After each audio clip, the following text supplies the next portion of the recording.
श्री परमात्मने नमः। पुरुषोत्तम मास के कृष्ण पक्ष में जो एकादशी आती है उसका नाम है कामदा। कामदा एकादशी की कोई कथा नहीं है, पर इसके सुनने की बहुत शुभ फल बताए हैं। इसके सुनने मात्र से जो सुनता है या जो पढ़ता है उसको 1000 गायों के दान का शुभ फल प्राप्त होता है। युधिष्ठिर बोले, जनार्दन, पाप का नाश और पुण्य का दान करने वाली एकादशी के महात्म्य का पुनः वर्णन कीजिए, जिससे इस श्लोक में करके मनुष्य परम पद को प्राप्त होता है।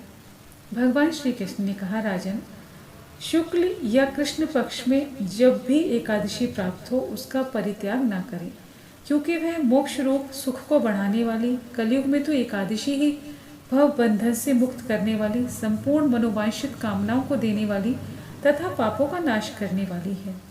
एकादशी रविवार को किसी मंगलमय पर्व के समय अथवा संक्रांति के दिन ही क्यों न हो, सदा ही इसका व्रत करना चाहिए। भगवान विष्णु के प्रिय भक्तों को एकादशी का त्याग कभी नहीं करना चाहिए। जो शास्त्रोक्त विधि से इस श्लोक में एकादशी का व्रत करते हैं वे जीवन मुक्त देखे जाते हैं, इसमें तनिक भी संदेह नहीं है। युधिष्ठिर ने कहा, श्री कृष्ण, वे जीवन मुक्त कैसे हैं तथा विष्णु रूप कैसे होते हैं? मुझे इस विषय को जानने के लिए बड़ी उत्सुकता हो रही है।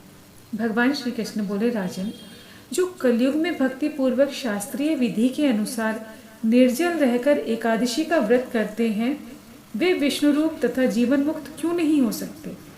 एकादशी व्रत के समान सब पापों को हरने वाला तथा मनुष्यों की समस्त कामनाओं को पूर्ण करने वाला पवित्र व्रत दूसरा कोई नहीं है।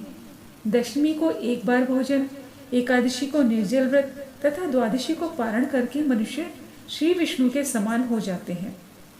पुरुषोत्तम मास के द्वितीय पक्ष की एकादशी का नाम कामदा है। जो श्रद्धा पूर्वक कामदा के शुभ व्रत का अनुष्ठान करता है वह इस लोक और परलोक में मनोवांछित वस्तु को पाता है। यह कामदा पवित्र, पावन, महापातक नाशनी तथा व्रत करने वालों को भोग एवं मोक्ष प्रदान करने वाली है।